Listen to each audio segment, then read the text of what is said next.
হে বন্ধুরা, কেমন আছেন সব আপনারা? আজ আপনাদের জন্য নিয়ে এসেছি 4511 HMT। আজ দেখে নেওয়া যাক HMTর ক্লাচ সিস্টেম।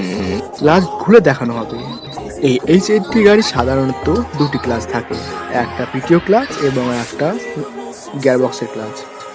আমি আপনাদেরকে মেন ক্লাচ দেখাবো, মানে গিয়ারবক্সের ক্লাচ। তো বন্ধুরা, ক্লাচ খোলার জন্য নাট সব খুলতে হবে। যারা নতুন দেখছেন তারা অবশ্যই ফলো করবেন, আর বন্ধুরা আপনাদের সুন্দর হাত দিয়ে একটা লাইক করবেন। ততক্ষণ আমরা একটা খুলে দেখে নেবো এর মধ্যে কি আছে। আশা করি আপনারা লাইক করেছেন। তো বন্ধু, দেখে নেওয়া যাক এর মধ্যে কি আছে। এর মধ্যে দুটি ক্লাচ আছে। তো এই সামনে যেটা দেখা যাবে, এই যে এটা হচ্ছে মেন ক্লাচ, আর যার এর মধ্যে ক্লাচ আছে এটা হচ্ছে পিটিও ক্লাচ। এটা সাইডে রেখে দেওয়া যাক। তো বন্ধুরা, ভিডিও এই পর্যন্ত।